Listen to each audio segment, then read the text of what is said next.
All right, you guys, today we're making a full meal from scratch. We're making homemade pasta, Julianne, homemade crusty bread, which is one of our favorites, and then homemade pasta sauce, fresh from the garden tomatoes. So let's get to work.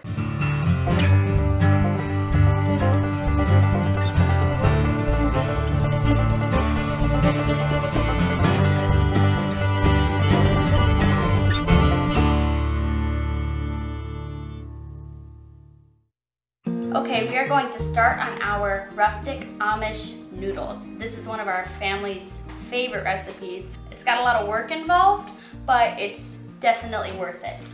So the first thing we're going to need to do is separate out 3 egg yolks.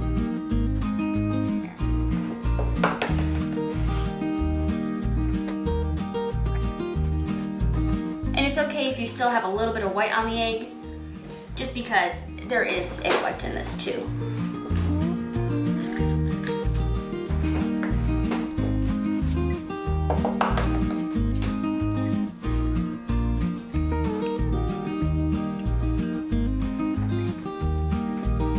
There's 2.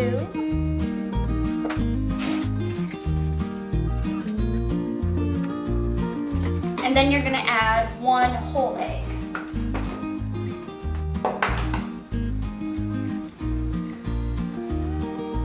I have added 3 egg yolks into this bowl and then 1 whole egg. And that's all the eggs we need for this recipe. And now to the eggs, you're gonna need to add, it's 3 to 5 tablespoons of water. I'm gonna start with 3. The reason there's the difference of the amounts is because some eggs are larger than others. They're not all equal. And we're just gonna beat this.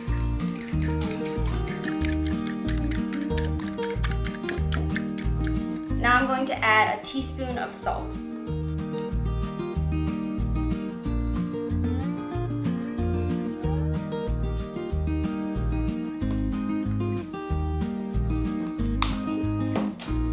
Mix it again, just make sure it's all incorporated.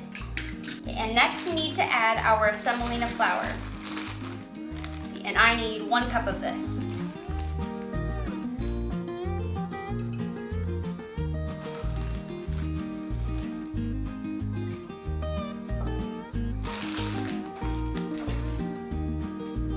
And then to the bowl, I'm also going to need to add a cup of all-purpose unbleached flour.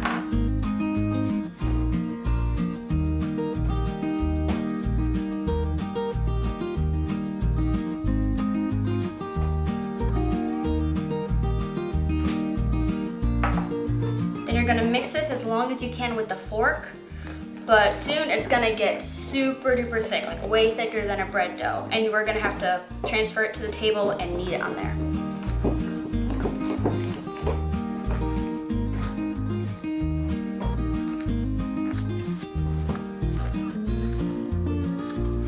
I'm gonna need to add another, I think I'm gonna do the full 5 tablespoons of water.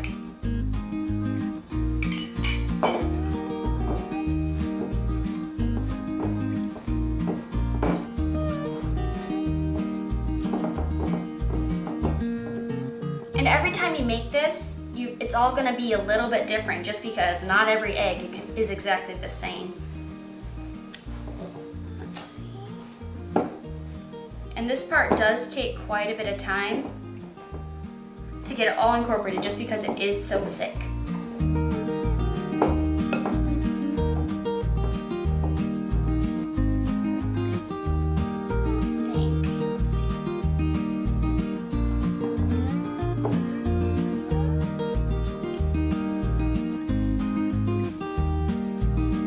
Time to move on to your hands.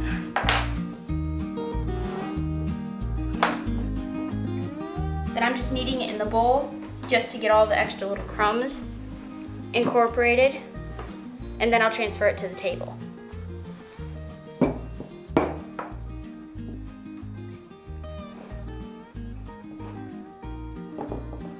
I think I might need to add another ½ tablespoon or so of water too.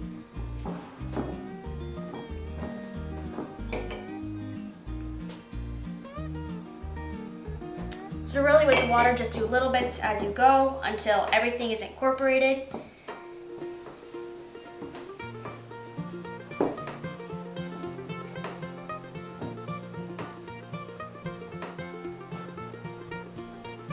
Okay, this feels pretty incorporated. I'm gonna go ahead and move this onto my clean table, and you're just gonna need it on the table for around 8 minutes. You may need to add some flour, which is why I kept the flour here still.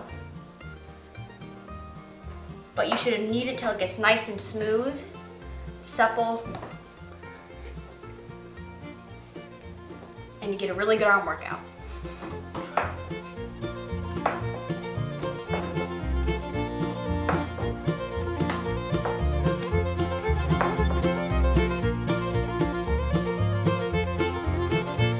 I've been kneading this for 8 minutes and it looks pretty done. If you can see here, it's much smoother.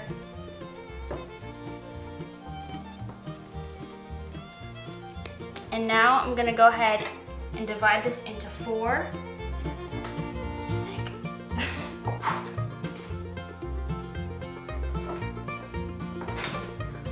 And then I'm gonna cover each one individually with plastic wrap.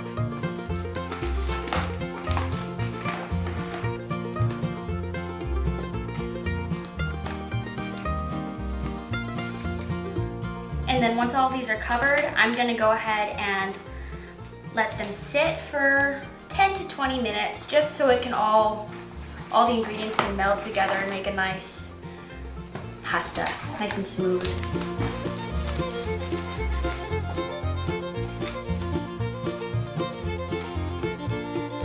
Okay, now I'm just gonna let these sit, and I think Marie's gonna go ahead and show you how to make our homemade crusty bread. We are going to get started on our homemade crusty bread, and we have a full instructional video for any of you who are interested, and we will link that somewhere here. I think it's on this side, but somewhere. Okay. And first we're going to get 3 cups of flour.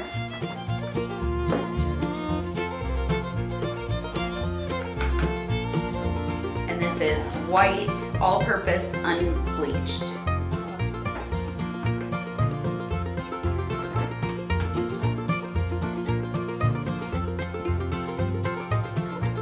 3 cups of flour, and then we are going to do 1 teaspoon of our instant yeast.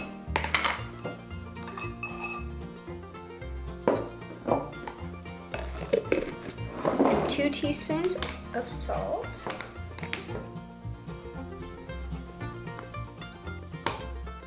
You need a tablespoon of honey. And for anybody who is interested, you can get this honey on our online website at heartwayfarms.com. And we also have things, you can get other things like Julianne's apron that she was wearing today. Me and Julianne just made some homemade earrings and we were gonna put those up today.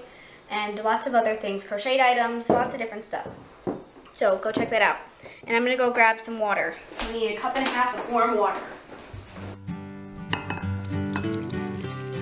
And you just want like a lukewarm water, nothing too boiling because it'll kill the yeast. I'm gonna mix this all up. So if you really want the full recipe, you can go over and check out our other video, which has complete instructions on all the baking time and all the setup time and stuff. But what I'm gonna do is just mix this all up together and then cover it with plastic wrap and let it sit for 3 hours. If you're really in a pinch, you can do it for like 1.5 hours, 2 hours, but it is the best if you can get the full rise and let it go for 3 hours. It's nice and fluffy.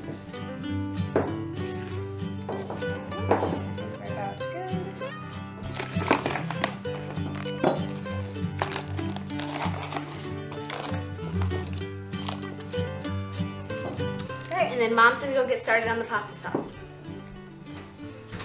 All right, I'm gonna get started on the homemade pasta sauce. Julianne just went outside in the pouring rain just for us and got us around 5 pounds of fresh garden tomatoes. I already washed these off real quick, but I'm gonna core them and slit them and then scald them real quickly, just blanch them so that I can get the skins off. You guys, you absolutely can leave the skins on if you want, but I have people in my family who have opinions about that. So I'm gonna feed the skins to my chickens today, and we're gonna do it that way. So, all right, let's get started. And something just to consider, you guys have watched our stocking up videos, and if you haven't, go check them out. Everything that we're making today for this meal has come either fresh from our garden or from our stockpile. Like you saw Julianne using that semolina flour. That is from, you know, the bulk food store that we went to when we were in Michigan. I mean, the flour's from our stockpile, the eggs are from our chickens. So yeah, you know, when I plan meals, I try to think of these types of things and then stock according to what we need for that meal. So that's kind of cool about this, is that everything was already here. I didn't have to go to the store for any of it. So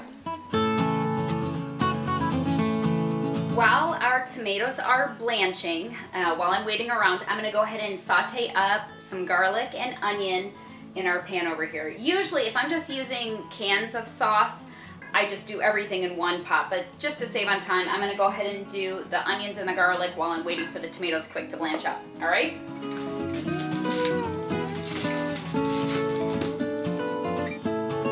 Okay, so I chopped up one whole onion. Well, first I put some olive oil in the pan, and then chopped up one whole onion. I'm going to add, let's say, a tablespoon of garlic. Doesn't really matter, whatever you guys like. If you like a lot of garlic, then go for it. Doesn't matter. Okay, so we're just gonna saute this, let it get nice and caramely, and then I'll check back in with you guys.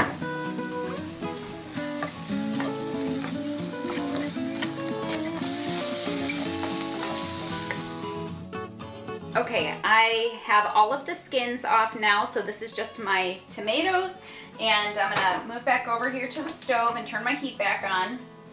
All right, and it's okay if you don't have fresh garden tomatoes. We make this with canned tomato all the time. You can make this with store-bought canned tomato sauce. If you're doing that, you're gonna need 3 15-ounce cans to make this recipe. And you can make it, you know, we use our quart jars of homemade tomato sauce, so this can be very flexible, and the only thing you need to adjust really are your seasonings. So like this looks about similar to comparable to like 3 cans of store-bought tomato sauce as far as amount, but we'll see. If all I need to do, if this is more than that, I need to add a little bit more of my seasoning, so it's really easy. All right, so I'm gonna warm this up. I'm going to use my immersion blender.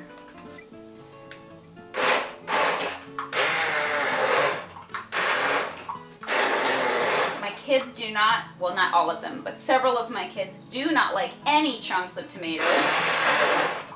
I always throw Marie under the bus. She's the one behind the camera right now. She does not like chunks of tomatoes, and neither do my littles. So we fully puree, all right?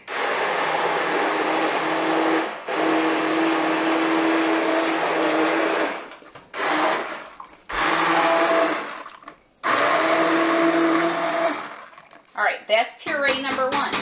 Now I told you guys in a previous video, I believe it was our last stocking up video, that I put to thicken my homemade sauces, I use our frozen zucchini. And so I'm going to do that today. So we're going to put in 1 bag of our frozen zucchini. You can omit this, and if you like a thicker sauce, this is going to help thicken this. You can use tomato paste. Absolutely, no problem. But I like to sneak in the zucchini just for some extra nutrition in my sauce. So that was frozen. It's going to take a minute, and then I'm going to puree it again. I want to get all my pureeing done before I put my seasonings in.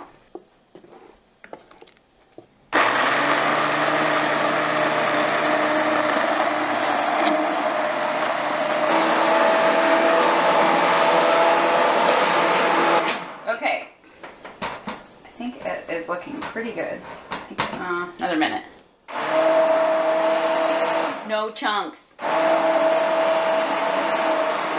didn't say no chunks. Like, yeah, there's not big chunks. No chunks. Okay, I am done using the stick blender. It is nice and pureed. If you like chunky sauce, feel free to leave it chunky, but I'm not allowed to do that. So I'm gonna put this over here.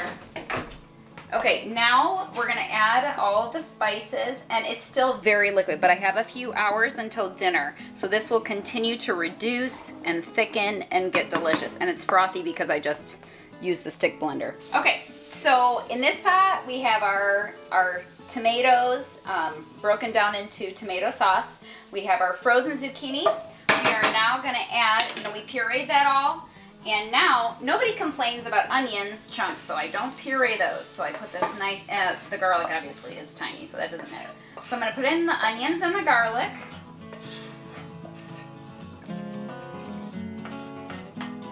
That we have here.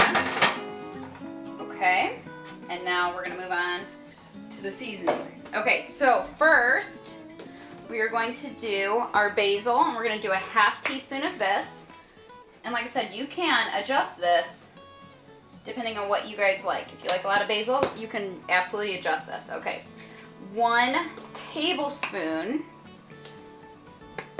of parsley. We'll call it a heaping tablespoon. Parsley.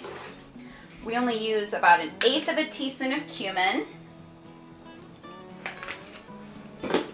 Okay, and then 2 teaspoons of salt. It's a lot, but you know, the pasta is not very salty, so you make up for it in the sauce.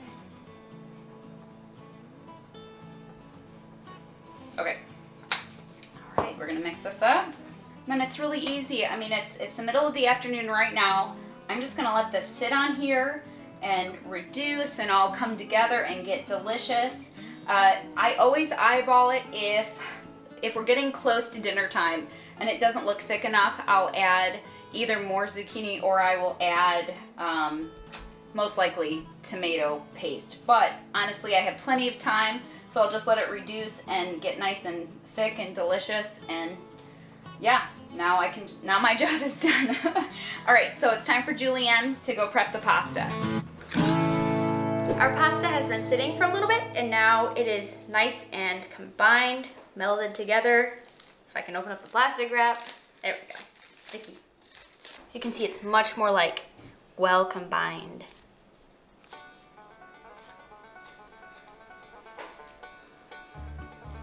Now what you're gonna need to do is just kind of with your hands, make it rectangle, ovalish shape before we can run it through our roller. Okay, talk to me about our pasta roller that we're using today. So this one was gifted to us, and it is very nice to have one of these when making pasta. You can make it without the roller. It'll be 3 or 4 times as hard, and the pasta, like, you can use a rolling pin and roll it out that way and then cut it, but it will be much harder. It'll take a lot more time. You can use these and make like linguine, angel hair pasta, but I've tried it before. We don't like it as much as just cutting it with the pizza cutter. Yeah. So that's what we're doing today. And now I'm just gonna get a little bit of flour, because this is sticky. I'm just gonna flour my whole surface here.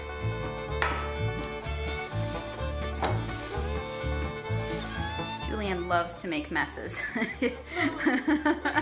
Messes in my kitchen.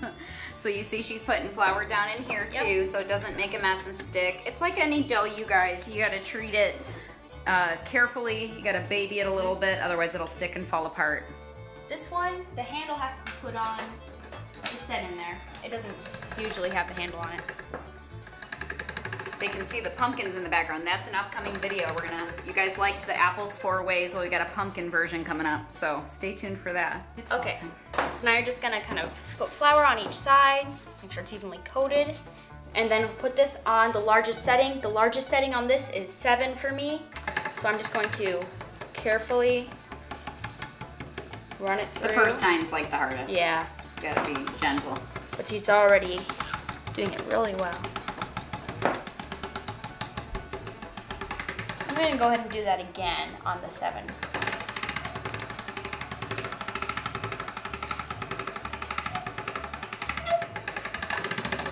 I'm gonna go ahead and move it to 6. Make sure there's flour all over it. Now every time I roll through, now at this point I'm just bringing it down 1 step. And I'm gonna bring it down to, I think, the 3rd step. I don't like to bring it all the way down to 1. We like it in a nice hearty, thick, Amish style, German style noodle. Like these noodles are delicious in stroganoff or just with butter, with the red sauce. Some of my kids like the just buttered noodles, but obviously we're making sauce today too. That's 4, And here's number 3. And I'm gonna run it on number 3. I'm gonna run it through twice. And like Julianne already mentioned, you absolutely can do this without this tool. It will just be harder physical work for you. So you would need a large surface like that and get your roller and your pizza cutter and just be patient. Today we're using the machine because that's how we do it. But you can roll it out. It's a really hard dough. It helps bringing it to room temperature before you roll it out, obviously, which it is right now. Okay, there's our first one. All right, hold it up for me. Let me see it. Sideways, let me see it. No, like skinny ways. There we go. It's hard to. It's paper thin. Okay, but it stays together really nicely. Yep. I'm just gonna, here. Keep it on a floured surface. I'm just gonna let this sit and I'm gonna cut them all at once I'm done. Okay. Okay. All right. 3 more to go. All right.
Have all of our pasta rolled out into the nice long sheets. If you are making lasagna, you could just cut them right here and then boil them, and then you'd have your lasagna noodles. That, or if you don't mind having thick noodles, which would be great, you could just cut them and eat them like that with butter, sauce. What I'm gonna do right now is make Amish style noodles, so I'm just gonna really gently. She's not gonna scratch my table. No, just all the way down. And listen, these are rustic noodles. They don't have to be perfect.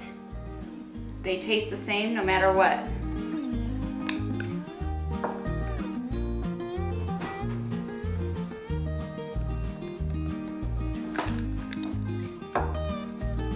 You are shooting for some kind of evenness though, so they will cook evenly, correct? Yeah, and then I'm gonna cut this into thirds, just so we don't have super long noodles. And then pick them up, just gently pull them apart from each other. Then I'm gonna lay them on this cooling rack just until we're ready to boil them. We're not drying them. If you were gonna preserve them, you could dry them. You'd have to go through the drying process. You'd have to go through the drying process though, yeah. Okay, and then repeat until it's all cut, right? Yeah. Okay, the pasta, I got it all cut. And now I'm gonna go ahead and clean up the table. And then nothing, we don't do anything with it. It's just gonna sit on here until it's time to, I mean, we could get some water boiling, but we're probably not eating until like 5:30 or so. All right, the bread has been setting up for a couple hours now, and we are going to knead it. It's not really kneading, it's more just like Prepping it for the oven. Prepping it for the oven. Take this plastic wrap.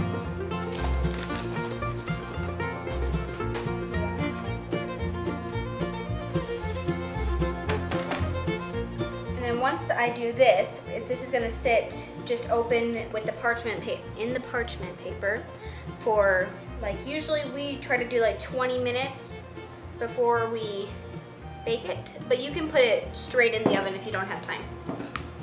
And that's just to continue to rise a little bit longer, right? Yeah. And then flour.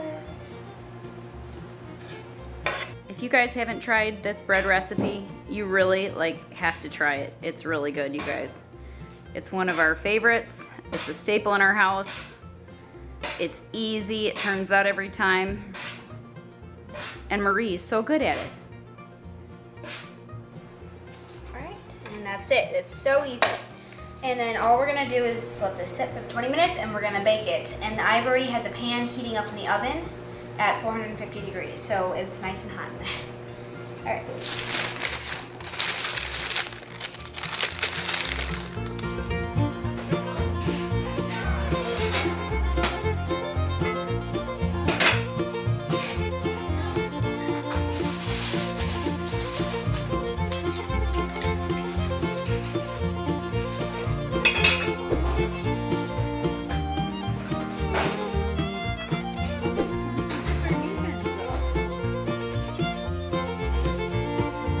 Bonus material.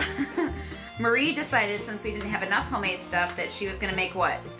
Croutons. Homemade croutons. We had some sourdough bread that nobody ate the ends of. So just real quick, we're not gonna show the whole process, but what are you doing for the meal? I just cube up the bread into good sized chunks, and then I'm gonna cover them and toss them in some oil and whatever seasonings. I use like garlic and salt, and sometimes like parsley or something like that, and then I put it in the oven and you toast it up. All right, how long? You just kind of eyeball it, don't you? Yeah, I just watch them. And get them nice and toasty. Homemade croutons are really good. So yeah, let's add one more homemade thing to the dinner menu. Good job.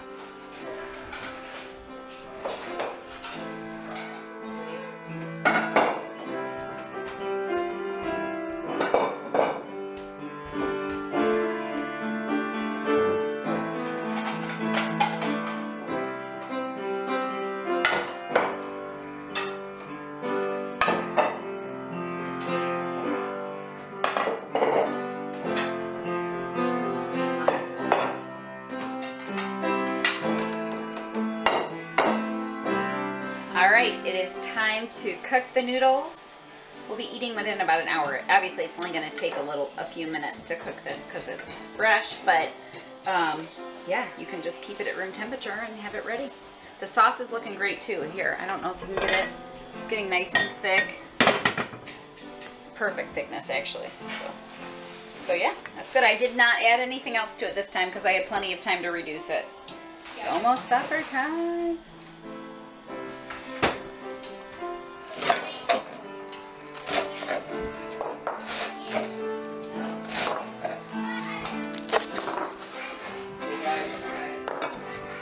And here we chop lettuce for our salads.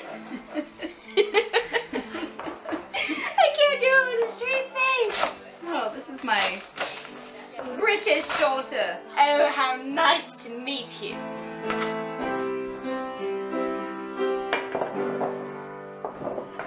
Okay, supper is done. The sauce is beautiful and thick and looks really nice. I don't know if you guys can tell consistency, but it smells really good. The noodles are good. We cooked them up, we strained them, and here they're ready to go. Homemade bread over here, salads, and strawberries on the table. Let's eat.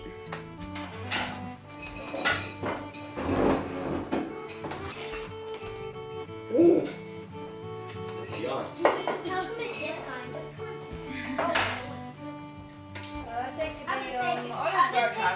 All right, you guys, thank you so much for hanging out with us today. It's actually Jesse's birthday. Wave, Jesse. So you guys can leave him a happy birthday in the comments. We hope you enjoyed this video. We'll talk to you later.